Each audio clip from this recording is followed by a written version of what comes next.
Up and down the country, people love their clubs. Just ask the big names. It's kind of hard to put that into words, Shane. Okay, well, you always give it your all for the club, no matter who you're playing or what you're playing. You just always have to try and push yourself. This is for the Tyrone people, Nicky. Whatever grade you're playing at within the county, that you were able to have that opportunity to play. And the other night, I said, I'm going to watch it. Well, hopefully you will too, as Our Game launches an online fundraising platform for clubs, helping you raise money for your teams through a live GAA chat show on Zoom. We'll bring some top guests on to tell great stories, put your club in the spotlight, have fun games and touch on the hot topics of the day. There was a time when a club could sell hundreds of tickets to fill out a local venue, whether that was Dancing with the Stars, the Cube, white collar boxing, but of course that's just not possible right now.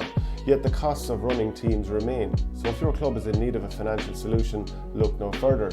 We'll do it all. We'll set up the ticketing platform, send unique Zoom links to each person or family who buys a ticket, organise a panel of guests with you, and put on a fun show for those at home.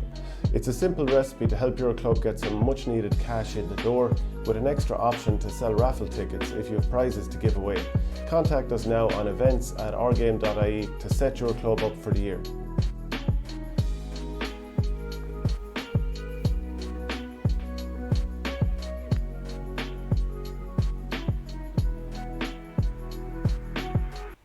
So absolutely check that out, the club fundraisers which we're running here on ourgame.ie. We're also brought to you by orgaretro.com. Just a little quick look at some of the jerseys. There's a couple of different Kilkenny jerseys worth checking out. Obviously my skin is ready to crawl off me at this stage wearing a Kilkenny jersey, Michael Verney, but someone has to show it off. You're too busy showing off Meath. So Kilkenny this year, right? Do you reckon that people are getting a little bit anxious in Kilkenny and they're wondering, is Brian Cody still the man? Or do you think most people in Kilkenny are still thinking he's done too much, we have to respect, give him every sort of a chance? I'd say it's probably a split chain, to be honest with you. I'd say, and this is just probably generally would be the way in the GA, I'd say a lot of the older heads are thinking, of all the great days that they've had under Cody and the unprecedented success that he's brought them, 11 All-Irelands, crazy success. And obviously they won a Leinster last year. But there definitely would be, I'd say, a good bit of the younger kind of maybe students of the game that look at the more technical aspects and look at maybe how agricultural Kilkenny still are. They still don't look like they have adapted like other teams have. They maybe don't look like they've had the same levels of coaching, maybe in regards, short puckouts. Short puckouts are relatively non-existent in the Kilkenny game. Not short puckouts, but more tactical kind of 90 to 100 yard puckouts at a lad's head. It's a lot more basic. It's a lot more simple. The tactics are far more simplistic. So I definitely would say, I don't think it's a stretch to say it's probably about 50-50 in Kilkenny. And a lot of people would be thinking that this will be Brian Cody's last year. Now, whether it is or not, I think he will be the one to decide that. If he's not the one to decide that, it's the sort of thing that will probably end in tears, maybe, because if you don't know when to step away, you could hold on and end up tarnishing your legacy. Now, I'm not saying that's going to happen. I'm just saying there's a lot kind of at play here.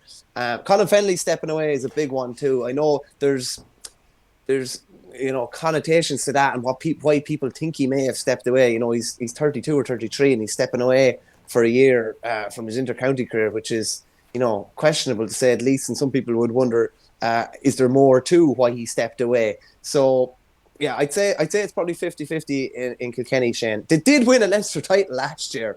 It was against the grain and it was probably 10 or 15 minutes of brilliance against Galway.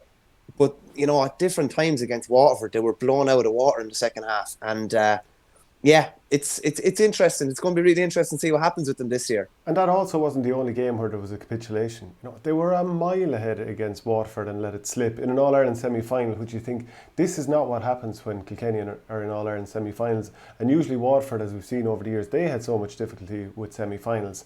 Also, the Dublin game as well, 16 points ahead in that game. And obviously they were in a situation where they almost let that one slip away.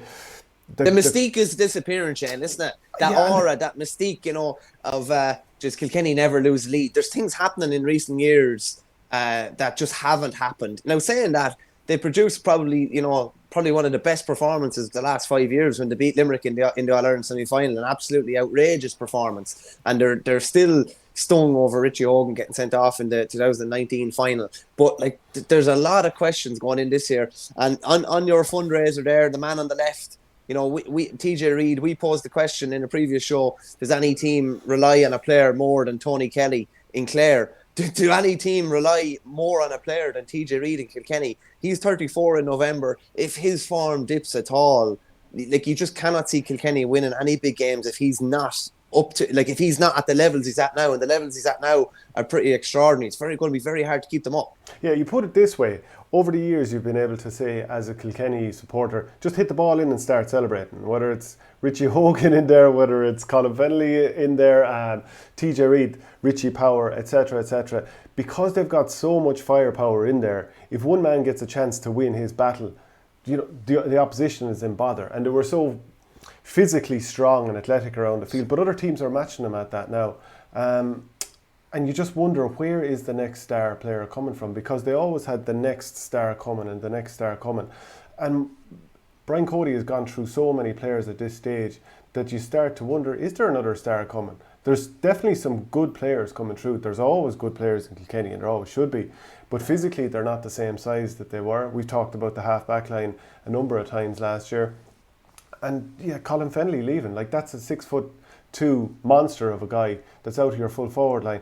So now are they actually going to be playing with, across the field, a rather diminutive team? I mean, there's no 6'4" monsters in that back line. Well, there's a couple of lads that aren't too far off it, but it's just not the way it was. So is it actually going to get to a stage now where Kilkenny are physically, one of the smaller teams? Potentially, yeah. You look at probably someone like Walter Walsh, is probably only going to be around for another handful of years, and lost his place last year, of course, as well. So I think the kicker, I think, in Kilkenny, what they'll be thinking is Adrian Mullen coming back in this year, having missed last year. He's obviously come back in, and he's captain as well. So there's a lot of responsibility on his shoulders, a lot of pressure on young shoulders. But they'll be hoping for a massive bounce from him. In fairness, he's had a good recovery time now at this stage. He was nearly ready to feature at the end of last year's championship. That's 5 months ago. You'd imagine he'd be hitting the ground running once things kick off. But there's going to be a lot of expectation on him. It's still going to be TJ.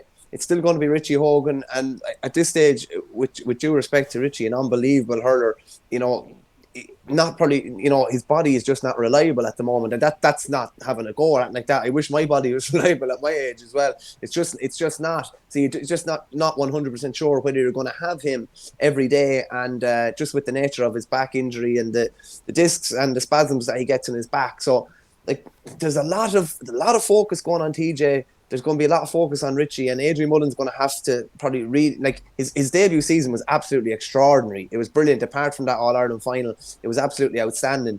He's going to have to be at that kind of level. Kilkenny are going to need some sort of, ace in the pack there, and he's going to probably have to be the one to stand up. And I know the captaincy, it mightn't be seen as a big thing, but it is more pressure to a guy that probably just wants to go and enjoy his hurling at that age of his career. It's a good bit more pressure. And we've seen other guys, probably seen TJ with captaincy before, we've seen Colin Fennelly with captaincy before, not performing maybe to the level that they would have been expected to. Probably because TJ was captain in 2010 when the 5 in a row didn't have much of an impact. Colin Fennelly's been captain as well. Hadn't had maybe that much of an impact too. So it's a lot of pressure. It's a lot of pressure on Mullen. You wonder. I think Conor Phelan is on board now as well. There's been a bit of a jig in the backroom team there with DJ stepping aside, which is interesting, isn't it? That he was only in there for one season, and a very truncated season as it was. Was he allowed to have the influence that he would have, probably liked to have in there? Would you imagine Brian Cody is the sort of person that allows you to have that? Because a guy who so clearly bleeds black and amber, the idea that he'd go in for one season and then leave, it just seems a little bit odd. Again, we don't know all the ins and outs of it. You're just speculating. But it does seem a little odd. It does, and particularly for a guy who's been so influential with Carlo IT. And underage with Kilkenny. Yeah, and you see, I suppose, I think Fitzgibbon hurling is a great barometer of what changes are going to happen probably in inter-county hurling, because you're seeing a lot of tactics, you're seeing a lot of different styles of play, you're seeing a lot of the the new players that are going to be on the scene that you're going to be coming up against and that you're going to have in your own camp. So that is surprising for such a high profile name and a guy with, you know, a good managerial background already, albeit in the early stages of his managerial career. So that is a surprise now. And I know from talking to a few different people, there has been, you know, a lot of worries conveyed about, you know, how much coaching is actually going on within their setup. And when you look at the Waterford game last year and you look at just how Route 1 Kilkenny were and how it didn't look like there was a backup plan, I think they come into this year with a lot of questions. Like I'll back Kilkenny. I'll always back Kilkenny. I'll always think that they have a fighting chance. This year, I think it's more of, I'm not saying it's going to be a lucky punch, but I think they could land a knockout blow on someone. Can they land, you know, successive knockout blows? I don't think they can. I don't know if they have the panel to do that. I think things can fall right for you in a given day. Can they beat 2 or 3 big teams in a row? I'm not so sure this year. I also wonder, when did they last bring through a star young player? Because I'm just going through the match programme from last year and some of their key players are here, like Owen Murphy, obviously key man in the goals as well. And it's always interesting when one of the most important players is the goalkeeper. His debut in 13, Killian Buckley 2012, Conor Fogarty, you know, there's a couple of players that are probably a lot of miles on the clock now. He was 2012, TJ Reid 08, Colin Fennelly gone 2011, Richie Hogan 2008. They really aren't bringing through too many star players. Like Owen Cody's had some nice flashes, and you obviously talked at length about Adrian Mullen. But I wonder, why is it that the star men just aren't coming through? Yeah, like if you look at the age profile of the guys you've talked about there, like Conor Fogarty's been an unbelievable servant, but obviously he's a little bit older and a little more susceptible to injuries. Killian Buckley has had like long-standing knee injuries as well. I'm not sure if you talk to some people in Kilkenny, they will tell you that potentially that their eyes were taken off the ball a small bit at development squad level, and some people who have their finger on their pulse in Kilkenny hurling would tell you that they've totally taken their eye off at development level in the last couple of years. They don't. You always were waiting for that next superstar to come through. And while you said the likes of Owen Cody and a few others have shown flashes, there's not been anything like, you know, when Richie Hogan burst on the scene, or when, you know, TJ at times burst on, or Richie Power, or these guys. They don't strike the same fear into you, the newer crop, that the older crop did when they were starting out. So it's going to be really, really interesting to see how they go this year. You know what you're going to get. You're always going to get a lot of kind of hellfire and brimstone from them, but you'd wonder whether deep down if that quality is there. I'm with you on that. So we'll watch with interest with Kilkenny. They're always very, very good to watch anyway, and always a great storyline. Don't forget, brought to you by orgaretro.com. If you want to get this jersey or the one that Michael Verney is wearing, go to orgaretro.com, put in the promo code OurGame for 15% off. Also, fantasy hurling, that's starting back. Go to fantasyhurling.ie and go onto my YouTube there, and Twitter page at Shane Saint, and you'll see the league that we have going this year. So that's worth joining as well, and a bit of crack.